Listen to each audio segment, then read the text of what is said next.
I've always been a pretty independent person. Grew up as an only child, used to being on my own while my parents worked late, so spending nights alone doesn't really faze me. I actually enjoy it most of the time, the quiet, the space. Tonight was supposed to be no different. My roommate, Sarah, was out of town for a few days visiting her family, so I had the place to myself. I had plans to binge watch some shows, maybe order in some food, and just relax. It was a regular Thursday night. I'd been working from home all day and had just finished up. The house felt emptier than usual, but I didn't think much of it. It's funny, when there's someone else in the house, even if you're in separate rooms, the energy feels different. With Sarah gone, it was just me in the silence. The kind that almost has weight to it, like it presses down on you the longer you sit with it. By the time it got dark, I decided to settle into the couch. Some old horror movie playing on the volume low enough that I could still hear the occasional creak of the house. I've heard those sounds 100 times before, the groaning pipes, the wind rattling the windows slightly. But tonight, every little noise seemed sharper, like it was closer. I told myself it was just because I was alone. I wish I had trusted my instincts. At first it was subtle, a weird feeling like something was just off. I brushed it aside, but after a while, I couldn't ignore it anymore. I kept hearing these soft, almost imperceptible sounds. Not the usual ones I was used to, but more like scraping. That's when I noticed the vents. We've got these old air vents in the house, the kind that run through every room. Most of the time, they're silent unless the heat or AC kicks in. But that night, I could swear I heard something moving through them. Not the hum of air or the whoosh of the fan. No, this was different. A faint rustling, like something scraping against the metal. I paused the movie, straining to listen, telling myself I was imagining it, but then I heard it again. A definite scraping noise, faint but unmistakable, coming from the vent in the corner of the living room. It wasn't steady, more like something or someone was shifting around inside. My heart started to pound in my chest. I got up and walked over to the vent, crouching down to get a closer look. The grate was still bolted on tightly, and I couldn't see anything out of the ordinary. But the sound, it was getting louder, like whatever it was moving closer. I tried to shake it off, telling myself it was just the house settling or maybe a mouse or something. Still, the hairs on the back of my neck were standing up, and I couldn't stop the feeling of dread creeping over me. I backed away from the vent, went into the kitchen to grab a drink, anything to calm my nerves. But as I stood there, glass in hand, I heard it again, this time from the vent in the kitchen. Closer. I froze. My mind raced, trying to come up with some rational explanation. Could it be an animal stuck in the ducts? That made sense, right? But deep down, I knew something wasn't right. The sound wasn't frantic like an animal trying to escape. It was slow, deliberate. I grabbed my phone, half thinking about calling someone, maybe Sarah, just to hear another human voice. But then it stopped. Dead silence. I waited, breath held, but the noise was gone. Relief flooded me, and I almost laughed at myself for freaking out over nothing. But then, just as I was about to turn and leave the kitchen, I heard it again. This time it wasn't coming from the vent. It was coming from right behind me. I turned around slowly, every muscle in my body tensing. The kitchen was dark, except for the faint glow of the stove light. For a second, there was nothing. Just my own reflection in the window. Then, out of the corner of my eye, I saw something move. Something low to the ground, barely visible, crawling out from under the vent. I froze. My brain couldn't make sense of what I was seeing. It looked human, sort of. Pale, too thin, and its limbs were all wrong. Too long, bending in ways that didn't make sense. Its head turned toward me, and that's when I saw its face, or what was left of it. Hollow eyes, mouth stretched into a grin that was too wide, too sharp. I dropped my glass. It shattered on the floor, but I couldn't hear it over the sound of my heart pounding in my ears. The thing stood there for a second, staring at me, its grin getting wider. And then, it started moving toward me. Slow at first, almost crawling. But as it got closer, it picked up speed, like it was lurching, jerking forward unnaturally. I ran. I don't know how I made it to the bedroom, but I slammed the door behind me and shoved my dresser in front of it. My hands were shaking so badly I could barely lock the door. I pressed my ear to the door, trying to listen, but all I could hear was my own ragged breathing. And then nothing. Silence again. I waited, heart pounding, for what felt like hours, but there was no sound, no movement. I told myself it was a nightmare, a hallucination, anything to keep from losing it, but I didn't sleep that night. I sat with my back to the wall, my eyes fixed on the door, waiting for whatever it was to come back. It never did. But But sometimes when it's quiet, really quiet, I still hear the scraping in the vents. I used to babysit a lot in high school. It was easy money, and most of the time, the kids would fall asleep early. So I'd get paid to just hang out and watch TV. Pretty standard. But there's one night I'll never forget. I still get goosebumps thinking about it. I was babysitting for a family I hadn't worked for before. It was a nice house, not too big, but in a quiet, older neighborhood. The parents seemed normal, a little rushed, like they were running late for their dinner reservation or something, but they were nice enough. They had one kid, a little girl named Lily, who was maybe 4 or 5. She was shy at first, but warmed up pretty quickly. The evening started off fine. I made her dinner, played some games, and then it was time for bed. She didn't fuss or anything, just went upstairs with her stuffed animal, and I tucked her in. She asked me to leave the hall light on, which wasn't unusual for kids her age, so I did, and then I went back downstairs. Around 9 p.m., I was just sitting on the couch, scrolling through my phone, when I heard what sounded like footsteps upstairs. At first, I figured Lily had just gotten out of bed, so I waited a minute, thinking she'd go back on her own. But the footsteps didn't stop. They were slow, deliberate, moving down the hallway. I called up Lily, "You okay?" No response. I got up and went to the bottom of the stairs. The light from the hallway was still on and everything looked normal, but the footsteps stopped as soon as I stepped onto the first stair. I stood there for a second, listening, but everything was quiet. I figured maybe I was just hearing the house settling or something. Old houses make weird noises, right? I went back to the couch, but not even 2 minutes later I heard it again. This time it was louder, like someone was pacing back and forth. I was getting a little creeped out, so I decided to go upstairs and check on her. As I got to the top of the stairs, the air felt heavier. It was weird, like the temperature had dropped a few degrees, and everything seemed still too still.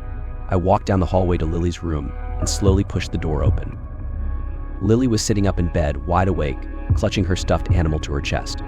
She looked scared, her eyes wide and locked on something in the corner of the room. I glanced over, but there was nothing there, just a pile of her toys. I asked her what was wrong, and she whispered, "He's in the hallway." Chills ran down my spine. "Who?" I asked, trying to keep my voice calm. "The man," she said. "He walks up and down the hallway when I go to sleep." I tried to stay composed, but my heart was racing. I didn't know what to say, so I just told her it was okay, that she probably had a bad dream, and I'd stay with her until she fell asleep. She seemed to relax a little, so I sat down on the floor next to her bed. Not 5 minutes later, I heard it again. Footsteps, slow and heavy, moving down the hallway, right outside the door. I froze. Lily's eyes snapped open and she grabbed my hand. "Do you hear him?" she whispered. I wanted to say no, but I couldn't. I nodded, my heart pounding in my chest. I don't know what I was thinking, but I stood up and walked toward the door. I opened it, expecting I don't know what, but there was no one there. The hallway was empty. I checked every room, every closet, under every bed. Nothing. I went back to Lily's room, and she was still wide awake, sitting there, staring at the door like she was waiting for something. I ended up sitting with her until she finally fell asleep around midnight. I didn't hear the footsteps again, but I couldn't shake the feeling that someone or something had been there, watching us. When the parents got home, I didn't say anything. I didn't want to freak them out or sound crazy, but I was rattled. As I was leaving, though, the mom stopped me at the door and said, "Oh, I hope Lily wasn't too much trouble tonight. She's been having a lot of nightmares lately. She keeps saying she sees a man in the hallway, but, kids and their imaginations." I just nodded, trying to smile, but inside I was freaking out. I never babysat for them again. To this day, I have no idea what happened that night, but whatever it was, it felt wrong. Like I wasn't alone in that house. Like we weren't alone. When I was around 10 years old, I had this bedroom that faced the street. My bed was right by the window, and at night, I could see everything outside: streetlights, the houses across the road, all that. I wasn't a light sleeper, but this one night, something woke me up around 2 or 3 in the morning. At first, I wasn't sure what it was, maybe a car passing by or something. But then I heard this weird scraping noise, like metal on dirt. It was so distinct, so out of place for that time of night, and it immediately made my heart race. I sat up in bed and peeked through my blinds, and there, on the other side of the road, was a man. He was digging. Numb, It wasn't a small hole either. He was working fast, shoveling dirt out like he was in some kind of hurry. The weird part was he was doing it in the empty lot across from our house. No one ever went there. It was just this patch of dirt with a couple of scraggly bushes, nothing special, nothing that ever drew attention. But there he was, in the middle of the night, digging. I was frozen. Something about the way he moved was wrong. I couldn't explain it. His back was hunched, and his motions were almost frantic, like he was desperate to finish before someone saw him. But I saw him. I remember feeling my throat tighten. I wanted to call for my parents, but my voice felt stuck. I just kept watching, and then, suddenly, he stopped. The man straightened up, looked around, and for the briefest second, I swear to God, his head turned toward my window. I ducked down so fast I almost fell out of bed. I stayed like that for a while, heart pounding, too scared to look again. But when I finally worked up the nerve to peek, he was gone. The hole, though, was still there. It was huge, a gaping dark pit in the ground that hadn't been there before. I bolted out of my room and ran to my parents' bedroom. I shook my dad awake, trying to explain what I'd seen, but of course he brushed it off. "You had a nightmare," he said, barely half awake. But I was sure I'd seen it. I kept begging him to check. Just look out the window and see. Annoyed, he finally got up, muttering under his breath, and we both went back to my room. But when we looked outside, the lot was empty. No man, no hole, just the same patch of dirt, undisturbed, like nothing had ever happened. He told me to go back to bed, that I'd probably just had some weird dream. I wanted to believe him, but I couldn't shake it. The scraping, the sight of that man, the hole, I knew it had been real. But there was nothing there now. Nothing at all. And the next morning, I checked the lot myself before school. Nothing. No signs of digging, no loose dirt, no anything. It was like the whole thing had never happened. My parents still laugh about it, saying it was just a kid's overactive imagination. But I know what I saw. And even now, all these years later, I can't shake the feeling that something was buried there that night. Or maybe something was unburied. It was a Friday night, and I was finally getting some time to myself after a long week. I live alone in a small house on the outskirts of town. Pretty quiet, no neighbors too close, just how I like it. The house backs up to some woods, which is nice during the day, but at night, it can get a little eerie. Still, I'm used to it. Or at least I thought I was. That night, I decided to just relax on the couch with a movie. It was around midnight when I started hearing something at first. I brushed it off, thinking it was just the wind outside or maybe an animal rustling in the woods. Living near the forest, you get used to strange noises at night. But this was different. It was a soft knocking sound. Not on my door, not even on the windows. It sounded like it was coming from the wall. I paused the movie, muted the TV, and listened. It was faint, but definitely there. Knock, knock, knock, like someone or something was gently tapping from inside the wall. I tried to tell myself it was just pipes or the house settling. You know, those things people say to calm themselves down. But it didn't stop. I stood up, walking closer to the wall where the sound was coming from. The closer I got, the more I realized it wasn't random. It was rhythmic. 3 knocks, a pause, then 3 more. Almost like it was trying to get my attention. My heart started to race, but I tried to stay calm. Maybe a bird or some animal had gotten trapped somehow. I mean, it's not like something could actually be inside the walls, right? I tapped the wall back just out of some weird curiosity. As soon as I did, the knocking stopped. Complete silence. I stood there, holding my breath, waiting. Then the knocking started again, this time louder, more insistent. Like whatever was behind the wall was angry I hadn't opened up. I felt a chill creep up my spine. I backed away, trying to figure out what to do. Call someone. But who do you even call for something like this? As I was standing there, the knocking suddenly stopped again. For a moment, I thought maybe it was over. Then came the scratching. It started at the bottom of the wall, this slow, deliberate sound, like long nails dragging against wood. The sound moved upward, getting closer and closer to where I was standing, like something was crawling inside the wall, right behind the plaster, coming toward me. I panicked. I grabbed my phone and ran outside into the cold night air, slamming the door behind me. My hands were shaking as I dialed my friend, not sure what I was even going to say. I didn't want to sound like an idiot, but I was freaked out. I ended up just sitting on my front porch, trying to calm down, my eyes glued to the house, half expecting to see something burst out of the wall. Eventually, I worked up the nerve to go back inside. I didn't hear anything else that night, and the next morning I checked the walls. No holes, no scratches, no signs that anything had been there at all. But I know what I heard. That tapping, that scratching, it wasn't in my head. I haven't heard it again, but I still get this uneasy feeling sometimes like I'm being watched. And every so often, I'll catch myself glancing at that wall, waiting to hear the knock again. I'll never forget the night I was alone in my apartment.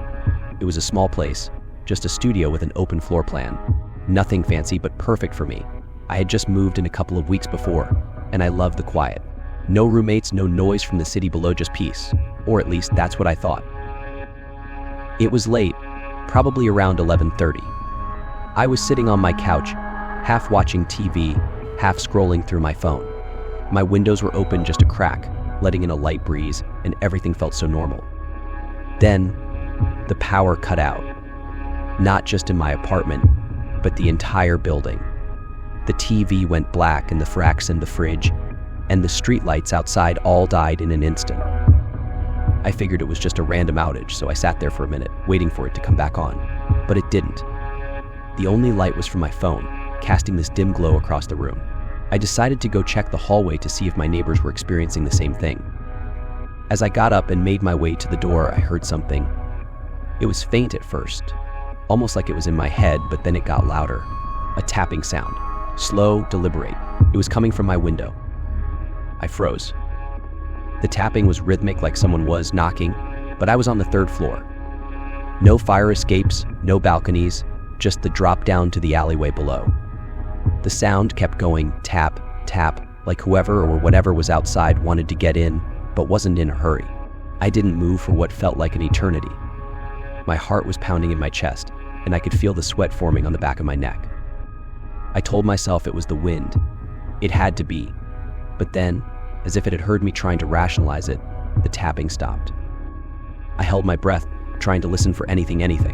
Then there was this scraping noise, like fingernails dragging down glass. It started at the top of my window and worked its way down slowly, methodically. My stomach dropped. I felt a cold wave of terror wash over me. Someone was there, outside my window, 3 stories up. I wanted to run, but I couldn't leave without looking. My feet carried me toward the window, even though every instinct was screaming not to. I lifted the edge of the curtain just enough to peek through the small gap. And that's when I saw it. It wasn't a person. It wasn't human. There was a face pressed against the glass, but it was wrong. Its skin was pale and stretched too tightly over its skull, almost translucent in the moonlight. Its eyes were huge, black, and soulless, staring directly at me, even though I was trying to stay hidden. And its mouth, it was smiling. But not a normal smile, it was twisted, with jagged, 2 sharp teeth visible, like it was amused that I had come to see it. I stumbled back, letting the curtain drop. My mind raced. What the hell was it? What was it doing there? I couldn't breathe, couldn't think. All I knew was that I had to get out of there. Fast. I grabbed my keys, my phone, and bolted for the door. I didn't even bother looking back. The second I was in the hallway, I slammed the door behind me and ran down the stairs as fast as I could. I didn't stop until I was out of the building and on the street, panting, terrified. When I finally got the courage to go back the next morning, everything seemed normal. The power was back on, my window was closed and locked. No signs that anything had been there at all. But I know what I saw. I know that thing was real, whatever it was. To this day, I can't stand the sound of tapping. And I never leave my windows open at night anymore. I was staying at my parents' place for the weekend just to help them with some stuff around the house. It's a small house, quiet neighborhood, the kind of place where nothing really happens. I had grown up there, so nothing about the place ever freaked me out until that night. I'd been out with some friends earlier in the evening, and by the time I got home, it was pretty late, around 1 a.m. My parents were already asleep, and I was exhausted, so I headed straight to my old room. As soon as I lay down, though, something felt off. The house was dead quiet, but I had this strange feeling like I wasn't alone. At first, I just brushed it off as me being tired. You know how your mind can mess with you when it's late. But then, just as I was starting to drift off, I heard it. A soft creaking noise coming from the hallway, like footsteps. Slow, careful footsteps right outside my bedroom door. I froze, lying completely still, listening. My parents' bedroom was on the other side of the house, so there was no reason they'd be walking around at that hour. The creaking continued, moving closer. My heart was pounding now, and I kept telling myself it was just the house settling, or maybe one of my parents getting up for water. But deep down, I knew something was wrong. Then I heard the floorboard right outside my door creak, the one that always squeaked when someone stepped on it. I held my breath, waiting for the sound to move away. But it didn't. It stopped, right in front of my door. I kept staring at the door, expecting it to open at any second, but nothing happened. The silence was suffocating, and I could feel my pulse in my ears. Finally, after what felt like forever, I gathered the courage to call out softly, "Mom? Dad?" No answer, just more silence. I waited, my mind racing. After a few minutes, I thought maybe it had been my imagination, just paranoia in the dark. But then the door handle started to turn, ever so slowly, like someone on the other side was trying not to make any noise. That was it. I shot out of bed, ran to the door, and yanked it open, hoping to catch whoever or whatever it was. But the hallway was completely empty. No one was there. I stood there for a second, breathing hard, trying to figure out what just happened.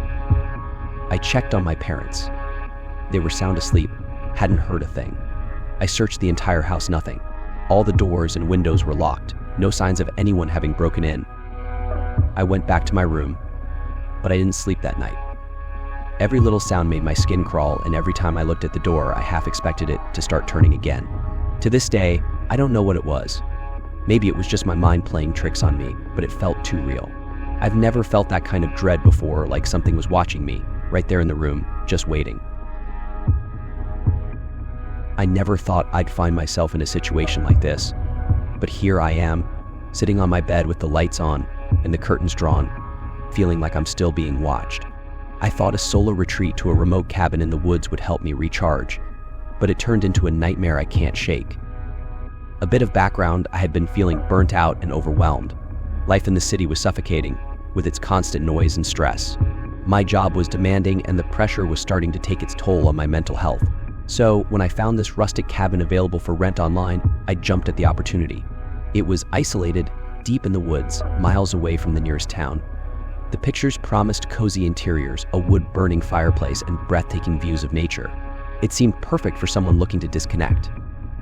I arrived at the cabin late in the afternoon. The skies were gray, hinting at an impending storm, but I felt invigorated by the fresh air and the chirping of birds. I spent the first few hours unpacking and getting comfortable, lighting a fire and making a cup of tea. The cabin was quaint, with wooden beams and a feeling of warmth that wrapped around me like a blanket. I settled into my favorite armchair, a book in hand, ready to embrace the tranquility. As the sun dipped below the horizon, the storm rolled in. The wind howled through the trees, and the rain began to beat against the roof. I loved storms; they felt cleansing and rejuvenating. But as night fell, an unsettling atmosphere enveloped the cabin. I tried to focus on my book, but my mind began to wander, and I felt an inexplicable heaviness in the air. That's when I heard the first sound, a soft thud, like something heavy landing on the porch. I paused, straining to listen over the rain. My heart raced. Rationally, I told myself it was just the wind, branches brushing against the cabin. I took a deep breath, willing myself to relax. Then, I heard it again. This time, it was more pronounced. A deliberate knock, followed by another and another. I set my book down, my pulse quickening. Surely it couldn't be anyone out there in this weather, right? Maybe a lost hiker. But the nearest trailhead was miles away, and I was well off the beaten path. I glanced at the clock on the wall. Midnight. Alone in a cabin, with a storm raging outside, my mind began to play tricks on me. I told myself it was probably an animal, a deer or a. I don't often share this story, but I think it's time I finally let it out. It's been years, yet I still feel that familiar knot in my stomach whenever I think about it. I've spent too long letting fear dictate my life, and maybe sharing it here will help me confront it. So here goes nothing. A few years ago, I was a young woman in my late 20s, living in a bustling city, juggling a full-time job and a social life. I often worked late, and like so many others, I would frequent the same grocery store after work, usually around 10 p.m. It was always quiet at that hour, but I felt a strange comfort in the dim lights and the flickering fluorescent bulbs. I always parked in the same spot, close to the entrance. One particular night, the air felt different. The sky was overcast, the kind of heavy clouds that seemed to absorb sound. I finished my shopping and stepped outside into the nearly deserted parking lot. It was eerily quiet, with only the sound of my heels clicking against the pavement. The streetlights cast long, distorted shadows that danced around me as I walked to my car. As I approached my vehicle, I noticed a man standing by the entrance of the store, seemingly waiting for someone. He looked to be in his 30s, wearing a dark hoodie and jeans. At first, I thought nothing of it. People often wait for rides or friends. I unlocked my car and tossed my groceries into the back seat, glancing up occasionally to check if he was still there. That's when things got weird. He hadn't moved, and his gaze was fixed on me. A chill ran down my spine. I tried to shake it off, convincing myself I was overreacting. Maybe he was just lost in thought. I hurried into the driver's seat, locked the doors, and started the engine. As I looked in the rearview mirror, my heart dropped. He had crossed the lot and was now walking towards my car, his footsteps slow and deliberate. I backed out, my hands shaking on the wheel, and my breath quickened. I had always heard stories about women being approached in parking lots, but I never thought it would happen to me. I wanted to scream, to drive away as fast as I could, but I felt paralyzed. Instead, I turned my car to the left, hoping to escape down the other side of the lot. But as I pulled away, I saw him sprinting toward me. My heart pounded as I pressed the gas pedal harder. I didn't look back, I just wanted to get out of there. But in my haste, I nearly missed the exit. I swung the steering wheel sharply, the tires squealing against the asphalt. I didn't dare to glance in the rearview mirror. I just focused on getting onto the main road, my breath coming in short gasps. The adrenaline surged through me as I drove away, my heart racing like a jackhammer. Once I hit the main road, I finally felt somewhat safe. I didn't see him behind me, but I still couldn't shake the feeling of dread. I drove home, parked my car, and bolted inside, locking the door behind me as if that would somehow shield me from what had just happened. For weeks after that night, I was on high alert every time I went out. I avoided late-night grocery runs and tried to plan my errands during the day. The parking lot incident haunted me, replaying in my mind like a broken record. I started seeing shadows in every corner and felt eyes on me even when I was alone. The city I once loved now felt suffocating. One evening, while chatting with a friend, I recounted the story. She mentioned how common these encounters were and suggested I take self-defense classes. At first, I was hesitant, feeling like I was admitting defeat by being afraid. But deep down, I knew I needed to reclaim my sense of safety. So I signed up. It was empowering, learning how to stand my ground and defend myself if the need ever arose. Over time, I began to regain my confidence, but the memory of that night still lingers, a dark cloud hovering just above me. To this day, I avoid the grocery store, and I still feel a surge of anxiety when I'm in a parking lot alone, especially at night. I've tried to convince myself that it was just an isolated incident, that he wasn't really going to hurt me, but I can't help but wonder what would have happened if I hadn't reacted the way I did. So, if you're reading this, please take care of yourself. Be aware of your surroundings, especially in those quiet, lonely places. You never know who might be lurking in the shadows, waiting for the right moment to make their move. Trust your instincts and never feel ashamed to walk with your head held high and your heart ready to fight back. I've been debating whether to share this story for years. It's one of those experiences that sticks with you, the kind that leaves you second-guessing every shadow and every whisper. It happened a few years ago, but I still feel the anxiety creeping in whenever I think about it. At the time, I was living in a modest apartment complex in the city. It wasn't the fanciest place, but it was home, and I loved my little routine. I worked long hours at a tech firm, often finding myself getting home late. My building had an old elevator, the kind that creaked and groaned every time it moved. Most of the time, I preferred to take the stairs, but after a long day, I didn't always have the energy. One Friday night, after a particularly grueling week, I decided to pick up some takeout on my way home. It was about 9 p.m. when I got back to the building. The air felt thick and humid, typical for summer, and the street was mostly quiet except for the distant sounds of traffic. As I stepped into the lobby, I noticed the flickering fluorescent lights overhead and the dull hum of the elevator. I pressed the button and waited. It dinged almost immediately, and I stepped inside, relieved to be off my feet. I pressed the button for my floor and leaned against the wall, scrolling through my phone to check my messages. That's when I felt the elevator slow down. I thought nothing of it until it came to a sudden stop between floors. The lights flickered again, and I felt a knot forming in my stomach. I pressed the button repeatedly, but nothing happened. My heart began to race as I glanced at the panel. I could see the numbers lit up, but the elevator wasn't moving. It felt like an eternity, though it was probably only a couple of minutes. Suddenly, I heard a noise faint but unmistakable. It sounded like someone was talking, but it was muffled and indiscernible. I strained to listen, my anxiety spiking. "Hello?" I called out, hoping it was just someone else stuck in the elevator with me, but there was no response, just that persistent whispering. Then the lights flickered again, this time plunging the elevator into darkness for a brief moment. I felt a wave of panic wash over me. I pulled out my phone and tried to call for help, but I had no signal. It was like being trapped in a metal box with no way out. Just as I was about to hit the emergency button, the elevator lurched to life again. It started moving, but it felt off. I could hear the machinery groaning as it climbed. I braced myself, my heart pounding in my chest. Finally, the doors opened on my floor, and I bolted out, gasping for air. I didn't look back, I just wanted to get out of that elevator. But as I stepped into the hallway, I saw a figure standing at the end of the corridor, a man. He was leaning against the wall, dressed in a dark hoodie and jeans. My heart sank. He looked out of place, and the way he was watching me made every alarm bell in my head go off. I was frozen for a moment, unsure whether to approach or turn back. "Hey, are you okay?"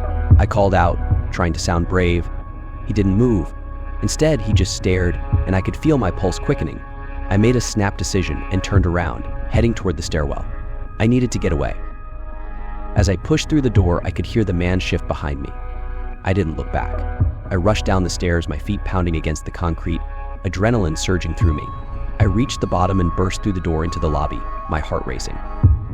I glanced around, trying to spot the man, but he was gone. I debated whether to wait for the elevator or just go outside, but I was too shaken. I didn't want to risk running into him again, so I stepped outside and took a deep breath, feeling the cool night air wash over me. After that night, I couldn't shake the feeling of unease. I avoided using the elevator at all costs. Whenever I heard footsteps in the hallway, I felt a surge of panic. I even started taking the long way home, just to avoid that building altogether. It's been years, but every time I walk past an elevator, I can't help but remember that night. I don't know who the man was or what would have happened if I hadn't reacted the way I did, but the fear still lingers. So if you're ever in an old building with a sketchy elevator, be careful. You never know what or who might be waiting for you on the other side. Stay alert and trust your instincts. They might just save you from a situation you can't control. So I need to share this story from a few years ago. I still think about it often, especially when I'm out walking alone at night. This happened during my sophomore year of college when I was living in a quiet suburb outside a big city. It was a pretty average spring evening, and I decided to take a stroll to my favorite little park nearby to clear my head after a long week of classes. Usually the park was a vibrant place full of families, kids laughing, and people enjoying the weather. But when I got there that night, it was dead quiet. I remember thinking it felt a bit off, but I shrugged it off. I figured it was just a weekday evening and people were probably home. I found my usual bench by the pond, sat down, and pulled out my phone to scroll through social media while listening to some music. It was peaceful for a while and I started to relax. But then I glanced up and noticed a man standing at the far end of the park under the shade of a big oak tree. At first, I thought he was just another park goer, but then I realized he was staring directly at me. He was wearing a dark hoodie, and the way he stood there, completely still, made my stomach drop. I tried to ignore it and focus on my phone, but I kept glancing back at him. He hadn't moved, and it felt like he was watching me with an intensity that sent shivers down my spine. After a while, I decided it was time to leave. I stood up, stretched, and began walking toward the park entrance. But when I turned to look back, the man had also started moving. He stepped away from the tree and began walking toward me. I felt my heart race. At that point, it was clear he was following me. I picked up my pace, trying to stay calm, telling myself I was just overreacting. But with every step I took, I could hear his footsteps getting closer. Panic surged through me. I made a snap decision and turned around, taking the path that led back toward the main road instead of through the park. I could still hear him behind me, his footsteps echoing in the quiet night. I glanced back once, and my worst fears were confirmed. He was still right there, just a few feet behind me. My heart was pounding in my chest as I picked up my pace to a near sprint. I reached the end of the park and burst onto the street, hoping to lose him in the dim light of the street lamps. I kept glancing over my shoulder, but he was still following me.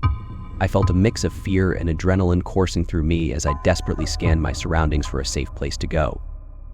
Finally, I spotted my apartment complex up ahead and sprinted toward it. I fumbled with my keys as I reached the door, heart racing, and practically threw myself inside. I slammed the door behind me and locked it, pressing my back against the door, trying to catch my breath. I stood there for a moment, listening intently.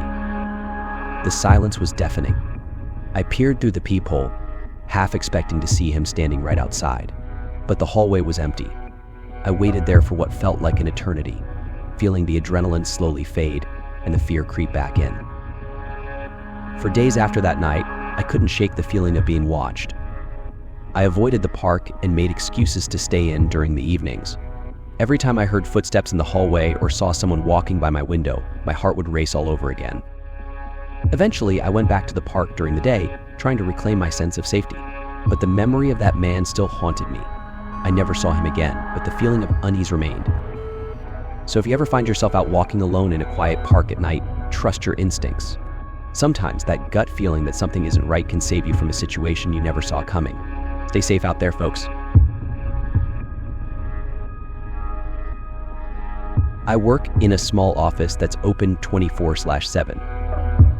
Most of the time, the night shift is pretty uneventful, just me and a few other employees, keeping things running until the morning crew arrives. We take turns working late hours, and while it can be boring, I don't mind it too much. However, there was one night that still gives me chills whenever I think about it. It was a Wednesday night, and I was on my usual shift from 10 p.m. to 6 a.m. The office was eerily quiet, the only sound being the faint hum of the fluorescent lights overhead. I settled into my cubicle, fired up my computer, and started going through emails. Around midnight, my coworker Sarah, who usually works the front desk, left for her break. I was alone in the back office, and the quietness became more pronounced. After a while, I heard a faint noise coming from the front area. At first, I thought it was just the sound of the building settling, but then it sounded like someone was tapping on the glass door. Curious, I got up and walked to the front. I peered through the glass and saw a figure standing outside, shrouded in the darkness of the night. It was a man, his features obscured by shadows, and he was staring directly at me. My heart sank. There was something off about him. He was wearing a dark jacket, and even though it was late, he had a wide-brimmed hat pulled low over his face. I hesitated for a moment, debating whether to call security, but before I could decide, he raised his hand and waved, a slow, deliberate motion that made my skin crawl. I backed away from the door, unsure of what to do. I didn't want to let him in, but I also didn't want to provoke him by ignoring him. Just then, Sarah came back from her break. "What's going on?" she asked, noticing my anxious expression. "There's a guy out front," I said, nodding toward the door. "He's just standing there, and I don't like it." Sarah glanced over, and her eyes widened. "That's creepy. Let's call security." We picked up the phone to alert the security team, but as soon as we did, the man turned and walked away into the darkness. My heart raced as I watched him disappear into the shadows. "Maybe it's nothing," Sarah said, trying to reassure me. "He's probably just a passerby." But I couldn't shake the feeling that something was wrong. The rest of the night passed uneventfully, but I kept glancing at the door, half expecting the man to return. When my shift finally ended, I was relieved to clock out and head home. But as I walked to my car in the dimly lit parking lot, I couldn't shake the feeling that I was being watched. The next night, I had the same shift again. As I arrived, I noticed something strange. The glass door had smudges on it, as if someone had been pressing their face against the glass. My stomach dropped. I tried to convince myself it was just my imagination, but the unease settled in as I made my way to my cubicle. Later that night, Sarah was gone again, leaving me alone in the back office.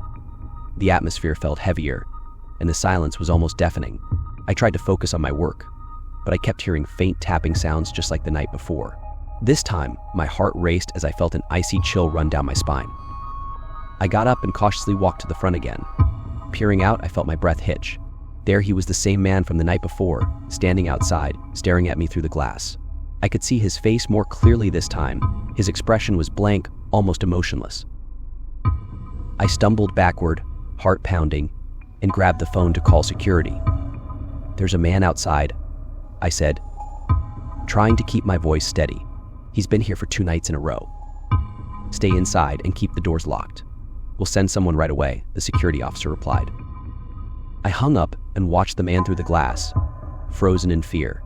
He raised his hand again, waving slowly, as if he was mocking me. I felt a surge of anger and fear, and I turned to call Sarah back to the front. Just then, the lights flickered, and I heard the unmistakable sound of footsteps coming from the back hallway. My heart raced as I turned, expecting to see my coworker, but instead I was met with darkness. The footsteps were too heavy to belong to Sarah, and the chill in the air deepened. I felt like I was being suffocated by dread. I turned back to the front, just as the man pressed his face against the glass, eyes wide and mouth moving, though I couldn't hear what he was saying. I wanted to scream, but I was frozen in place. Then, just as suddenly as he appeared, he turned and ran off into the night, disappearing into the darkness. I felt a rush of relief, but it was short-lived. The sound of footsteps continued, echoing through the hallway, growing louder and closer. I sprinted to the nearest exit, but the door wouldn't budge. Panic set in. I grabbed my phone to call security again, but the signal was gone. The footsteps were now right outside the door, and I could hear the soft sound of breathing heavy and labored. I turned to face the hallway, my heart pounding so loudly I thought it might burst. And then, just as suddenly as it started, the footsteps stopped. Silence enveloped me, and I could feel my skin crawling. The door finally swung open, and it was Sarah, looking bewildered. "What's going on?" she asked, clearly shaken. I opened my mouth to explain, but the words wouldn't come. I grabbed her hand and pulled her inside, locking the door behind us. We stood in the office, heart rates racing, listening intently. I glanced at the clock. It was almost 3 a.m. The silence stretched on, and we were both too terrified to speak. After what felt like hours, the security team finally arrived, but the man was long gone. They checked the premises and assured us that everything was fine. I wanted to believe them, but the feeling of dread lingered. That night, I left the office shaken and afraid. For weeks afterward, I was terrified to work the night shift again. Every creak of the building or flicker of the lights made me jump, and I avoided being alone in the office at all costs. I never saw the man again, but I still think about that night. Sometimes when I'm out late, I find myself glancing over my shoulder, half expecting to see him lurking in the shadows. It's a haunting reminder that not everyone who walks into the night means well, and that sometimes it's better to trust your instincts. If something feels off, it probably is. Stay safe out there, folks.